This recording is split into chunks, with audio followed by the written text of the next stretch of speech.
Bismillahirrahmanirrahim. Assalamualaikum warahmatullahi wabarakatuh. Alhamdulillah. Alhamdulillahilladzi waqafa. Wassalatu wassalamu ala asyrafil anbiya wa mustafa nabiyina wa maulana Muhammad al-Mustafa sallallahu alaihi wa alihi wasallam wa ala ahli sidqi wal wafa thumma wa ba'du. Teman-teman, kali ini kita akan mencoba membahas tentang masalah kepemilikan. Setelah sebelumnya kita membahas tentang apa itu hak, dan sedikit kita menyinggung tentang konsep hak yang membedakan antara di dalam konsep Islam, konsep kapitalis dengan di dalam konsep sosialis. Pada kesempatan ini kita akan membahas tentang masalah kepemilikan dalam Islam. Kepemilikan di dalam istilahnya itu ada disebut dengan hakul milki atau hakut tamlik. Hakul miliki artinya hak milik. Kalau hakut tamlik artinya hak kepemilikan.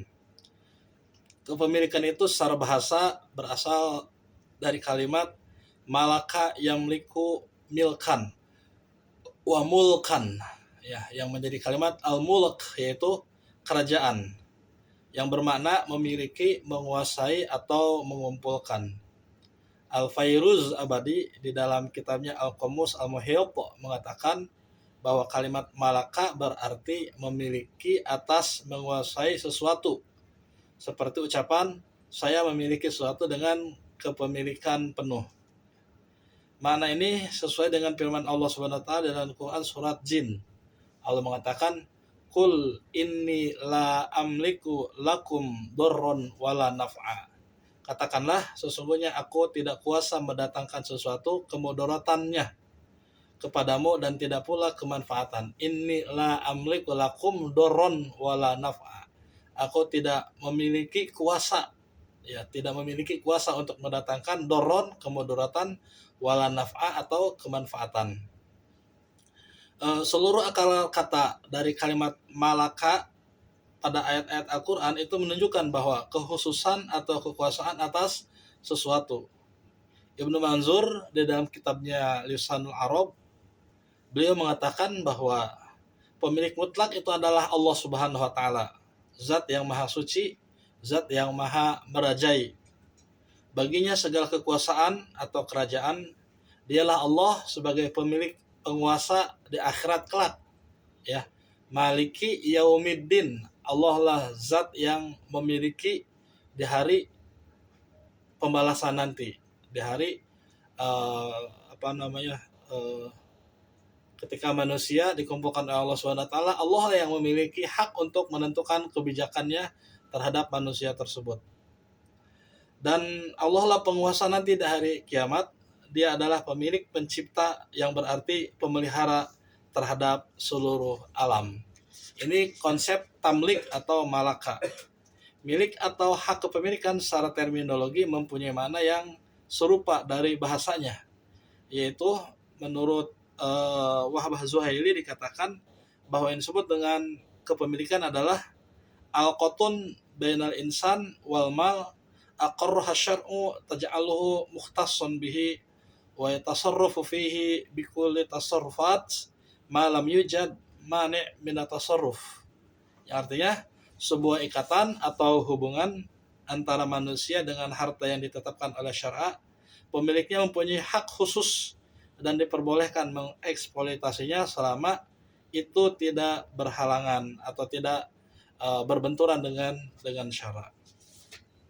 Muhammad Abu Zahra di dalam kitabnya mengatakan bahwa kepemilikan adalah penghususan seseorang terhadap suatu benda yang memungkinkannya untuk bertindak hukum terhadap benda itu sesuai dengan keinginannya selama tidak ada halangan syara'. Nah, jadi kepemilikan itu bisa dimiliki selama syara' tidak menentangnya atau tidak bertentangan dengan syariat Islam. Mustafa Ahmad Zahra mengatakan bahwa yang disebut dengan hak milik adalah ikhtisasun yumkinu sahibuhu syar'an yastafidu bitasarruf wal intifa' inda adamil mani syar'i. Artinya hak milik adalah keistimewaan atas suatu benda yang menghalangi pihak lain bertindak atasnya dan memungkinkan pemiliknya bertasarruf menggunakan hak tersebut atau kepemilikan tersebut secara langsung atasnya selama tidak ada halangan syara. Itulah definisi hak, itu definisi dari kepemilikan menurut pendapat para ulama. Berdasarkan definisi tersebut bahwa eh, milik atau kepemilikan adalah suatu keistimewaan yang dimiliki oleh seseorang atau sekelompok orang atas suatu benda atau manfaat yang dia berhak untuk berbuat apa saja sesuai dengan eh, kemampuan yang diinginkannya atas barang tersebut, atas benda tersebut, di mana orang lain tidak boleh untuk melanggarnya kecuali adanya sebab syara. Ada beberapa jenis kepemilikan di dalam Islam, ditinjau dari jenisnya, bahwa kepemilikan itu terbagi kepada 3 macam. Pertama adalah kepemilikan umum, yang kedua adalah kepemilikan negara, dan yang ketiga adalah kepemilikan individu. Kepemilikan umum itu disebut dengan milkiyah amah atau collective property. Kebutuhan atas suatu benda atau manfaat bagi suatu masyarakat adalah sebuah kemestian. Seluruh warga negara memerlukan adanya jembatan untuk menyeberangi jalan, membutuhkan yang namanya mata air untuk mendapatkan air yang layak untuk dikonsumsi, mendapatkan alat kesehatan untuk kebutuhannya, bahwa dia butuh sehat dan lain sebagainya. Maka kepemilikan umum itu sifatnya adalah sesuatu yang dimiliki oleh suatu negara yang itu diambil untuk kesejahteraan masyarakatnya. Di dalam konsep Islam, kepemilikan umum itu ada 3, ya. Pertama adalah air, yang kedua adalah udara, dan yang ketiga adalah api. Itu adalah merupakan kepemilikan umum. Semua orang, individu tidak boleh memilikinya untuk keinginan pribadi. Tetapi negara wajib mengambil itu sebagai bentuk bahwa negara memiliki kekuasaan yang diberikan oleh mandat dari masyarakat kepada negara, kemudian kepemilikan itu dimiliki untuk kesejahteraan masyarakatnya. Maka ketika itu dimiliki oleh negara, maka negara wajib memberikan itu kepada warganya dengan tanpa memberikan atau tanpa adanya halangan. Maka menurut Muhammad bin Ibrahim Al-Khatib di dalam kitabnya mengatakan bahwa kepemilikan umum adalah kepemilikan yang berada di bawah kekuasaan, di bawah negara, sebagai daulah, ya, sebagai yang dimiliki hak prerogatif untuk mengelola kepemilikan itu, di mana manfaatnya digunakan bagi kepentingan kaum muslimin dan warga negara lainnya, termasuk dalamnya adalah kepemilikan Baitul Mal. Ya. Menurut Wahbah Zuhaili, beliau mengatakan bahwa kepemilikan umum adalah jenis harta yang tidak dapat dimiliki oleh seorang individu. Ya, contoh seperti tadi, air, api, dan udara. Itu seharusnya dimiliki, tidak boleh oleh individu. Apalagi dimiliki oleh satu perusahaan yang kemudian dieksploitasi, ya, diambil airnya, kemudian dijual kepada masyarakat dengan harga yang mahal. Ya, ini yang terjadi fenomena di masyarakat kita di Indonesia, ya. Harga air yang begitu mahal, ya,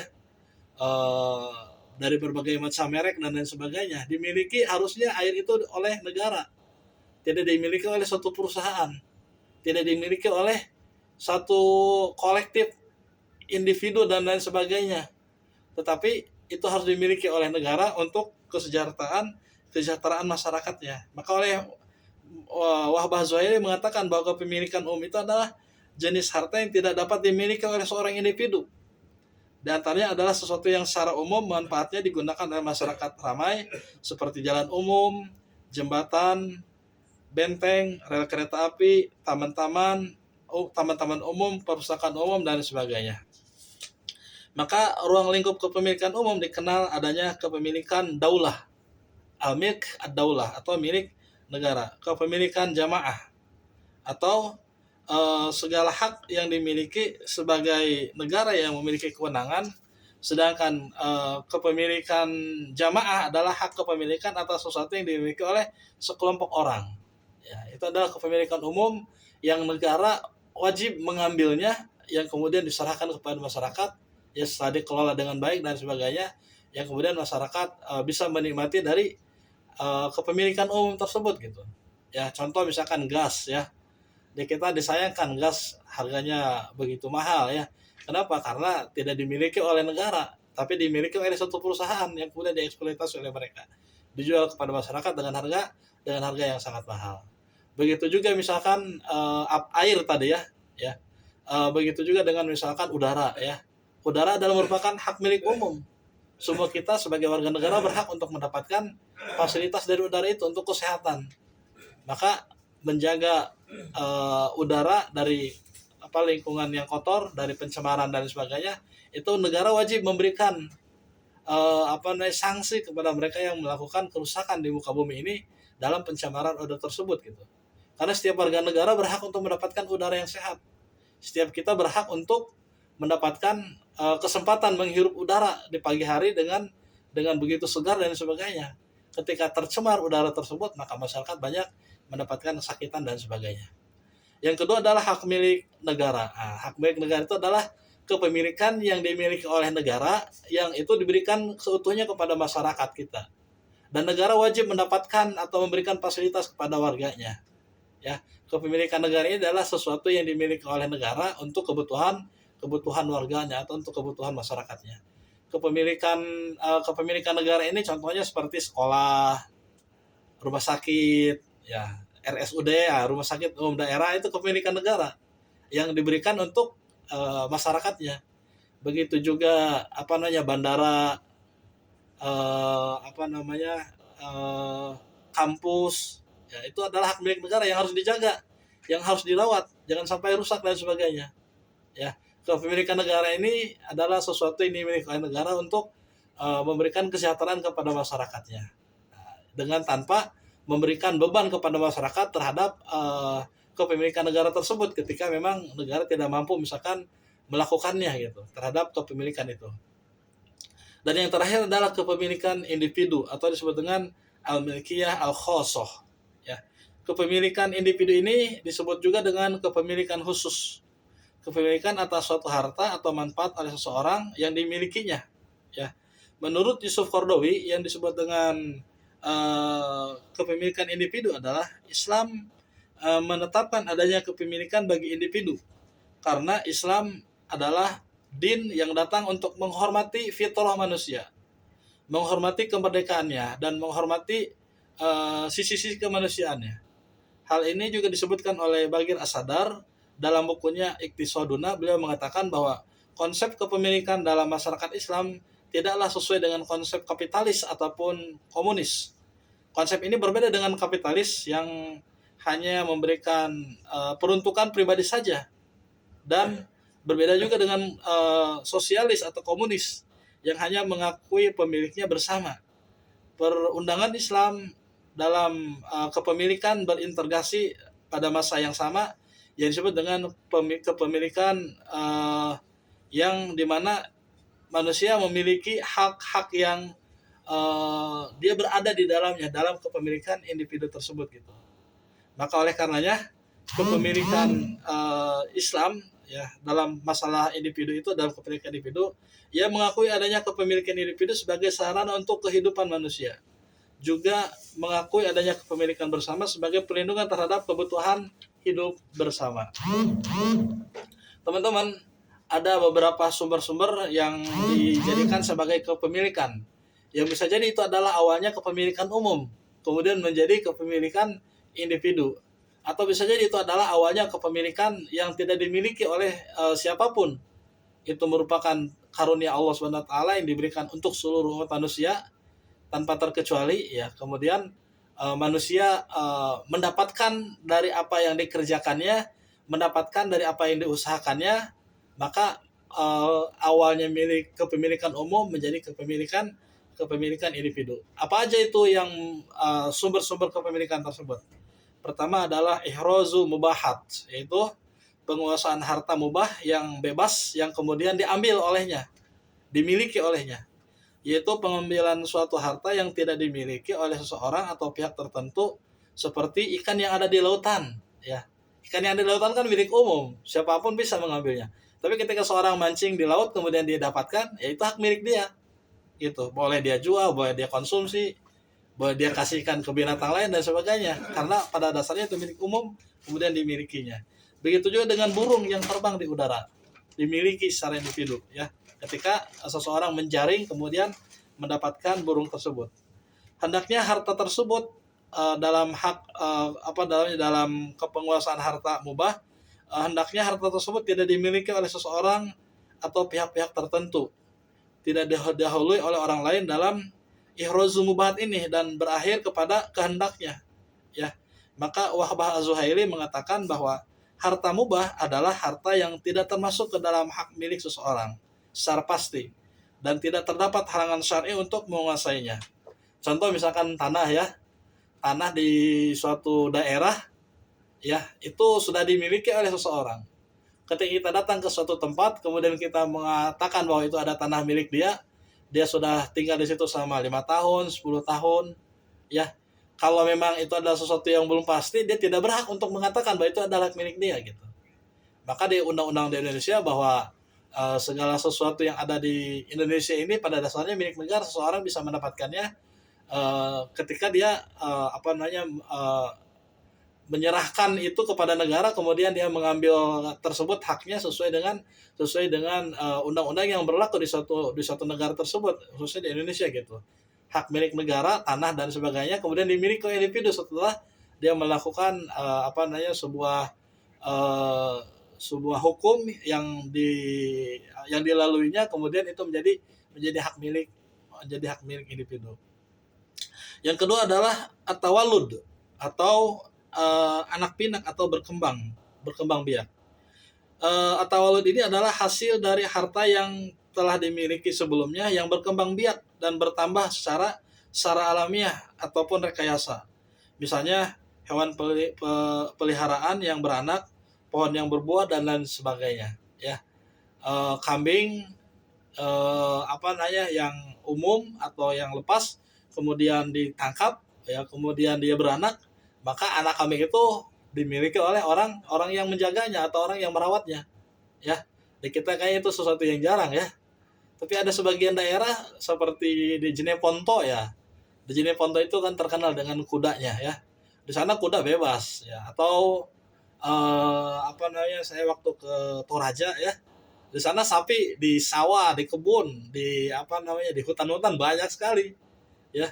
Kita bisa mengambilnya, itu milik umum pada dasarnya, gitu. Kemudian kita tangkap, kemudian setelah ditangkap kemudian kita kasih pakan, kita masih makan, kemudian dia beranak, maka anak itu menjadi hak milik kita, gitu, hak milik individu, ya. Itu disebut dengan at-tawallud. Yang selanjutnya adalah al-khulfiyah atau penggantian. Mustafa Ahmad Zarqo mengatakan bahwa al-khulfiyah adalah penggantian seseorang atau sesuatu yang harus menempati posisi yang lama. Yang dimaksud di sini adalah pengalihan kepemilikan dari pemilik yang lama menjadi milik dia secara individu.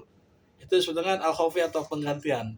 Contoh misalkan seseorang merusak fasilitas miliknya kemudian digantikan, nah itu.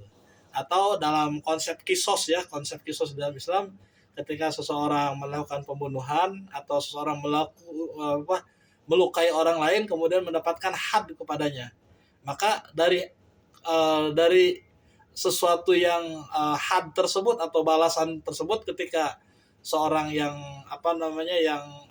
memintakan maaf kemudian dimaafkan, maka dia membayar fidyah atau membayar kifarat terhadap kisos tersebut, maka kepemilikan itu menjadi milik seseorang atau milik individu. Yang keempat adalah dari unsur al-aqad atau transaksi. Al-aqad adalah pertalian antara ijab dan qabul sesuai dengan ketentuan syara, ya. Jadi asalnya itu milik orang. Ketika kita melakukan akad jual beli, maka menjadi milik kita. Asalnya itu milik orang. Kemudian ketika ada akad zakat yang diberikan kepada kita, misalkan kita sebagai mustahik zakat, ya, maka itu menjadi milik kita. Asalnya itu milik masjid, ya, milik umum, milik kaum muslimin. Kemudian disedekahkan kepada seseorang, ya, karena dia sebagai orang yang berhak mendapatkan sedekah, maka itu menjadi milik kita, milik dia, gitu. Tidak bisa masjid sebagai pemilik umum atau seseorang yang marbot masjid kemudian diberikan kepada seseorang, kemudian itu menjadi haknya ketika setelah setelah diberikan. Karena apa dah? Karena adanya akad tersebut gitu. Dari jual beli ya misalkan, dari pembayaran hutang piutang, dain, atau akad yang memang disyariatkan di dalam Islam gitu. Akad murabahah, akad musyarakah dan lain dan sebagainya. Dan yang terakhir adalah sumber-sumber kepemilikan itu adalah dari hasil kerja atau amal. Ya, seseorang yang kemudian dia bekerja kemudian mendapatkan upah itu adalah kepemilikan yang dimilikinya gitu. Seorang tidak berhak untuk meminta atau merebut atau lain sebagainya ketika seseorang bekerja kemudian mendapatkan hasil dari kerja tersebut. Itu disebut dengan amal. Teman-teman, itu merupakan pembahasan yang berkaitan dengan masalah kepemilikan. Bagaimana dengan status kepemilikan? Ya, berdasarkan pembahasan yang dijelaskan di dalam beberapa materi yang berkaitan dengan masalah status kepemilikan, bahwa suatu benda atau manfaat kepemilikan terbagi menjadi dua macam, yaitu ada yang disebut dengan al-milk at-tam yang kepemilikan sempurna, dan disebut dengan ada juga dengan disebut dengan al-milk an-naqis, yaitu kepemilikan yang tidak sempurna. Kepemilikan yang sempurna adalah merupakan kepemilikan yang seseorang bisa memilikinya secara penuh, ya. Sedangkan kepemilikan anarkis adalah kepemilikan atau sesuatu hanya sebagiannya saja. Misalnya kepemilikan pada manfaatnya atau kepemilikan lainnya yang diambil hanya materinya saja. Contoh seseorang yang melakukan akad sewa menyewa. Nah, seseorang ketika menyewa yang dimiliki oleh dia adalah bukan barangnya secara penuh tetapi apa yang disewakan di situ gitu. Itu disebut dengan milk anarkis. Ya, berdasarkan kepemilikan yang tidak sempurna ini terbagi kepada dua bagian. Ada disebut dengan milkul ain, ada disebut dengan hakul istifta. Hakul ain adalah kepemilikan pada materi, yaitu kepemilikan atas sebuah benda. Sementara kepemilikan manfaatnya tetap dimiliki orang lain. Contoh tadi ya, seseorang yang berwasiat kepada orang lain untuk tinggal di rumahnya. Ya, tinggal di rumahnya bukan berarti rumah itu milik dia, milik orang. Dia hanya berhak untuk tinggal di situ. Itu milkul ain. Contoh lain tadi ya, seseorang menyewakan suatu benda atau suatu barang, ya miliknya bukan milik dia, dia hanya memanfaatkan dari benda tersebut setelah seadanya sewa menyewa. Yang kedua adalah hakul istifta, yaitu milik pemanfaatan suatu benda. Hak kepemilikan hanya pada manfaatnya saja. Misalnya dalam hal pinjam meminjam, maka pihak peminjam hanya memiliki hak manfaat saja. Demikian juga pada akad sewa menyewa, wakaf dan lain sebagainya. Itu disebut dengan hakul istifta, yaitu hak dapat memanfaatkan suatu benda. Yang terakhir adalah kapan berakhirnya kepemilikan. Kepemilikan itu berakhir ketika terjadi 3 sebab. Pertama adalah meninggalnya pemilik hak. Pada beberapa hak kepemilikan akan berpindah kepada ahli warisnya. Asalnya milik orang tua, milik ayah kita, milik ibu kita. Ketika mereka dipanggil oleh Allah Subhanahu wa taala, maka kepemilikan itu jatuh kepada anaknya, disebut dengan warisan. Pemilikan hak melakukan transaksi yang berakibat pemindahan hak milik dari orang lain kepada pihak lain gitu, setelah melakukan akad jual beli contohnya. Dan yang terakhir adalah pengambilan hak oleh penguasa bagi kemaslahatan umum. Ya, asalnya milik suatu perusahaan atau milik seseorang di pinggir jalan. Ketika akan memperluas jalan suatu negara dengan tujuan adalah memberikan kemaslahatan kepada masyarakat, maka jalan tersebut menjadi milik negara, ya. Pengambilan hak oleh penguasa demi kemaslahatan bersama. Ya. Demikian pembahasan kita yang berkaitan dengan masalah kepemilikan. Kalau kita simpulkan bahwa kepemilikan itu terbagi pada 3 bagian. Ada disebut dengan collective property atau hak kepemilikan umum. Yang kedua ada disebut dengan kepemilikan negara, hakul daulah, milik daulah, dan yang ketiga adalah hakul infirad atau at-tamlik al-infirad, hak kepemilikan individu. Mudah-mudahan ada manfaatnya. Jika ada teman-teman yang ingin lebih memperdalam konsep kepemilikan tersebut, mari kita diskusikan bersama-sama. Jangan lupa untuk melakukan like, subscribe, dan komentarnya. Dari saya cukup sekian. Assalamualaikum warahmatullahi wabarakatuh.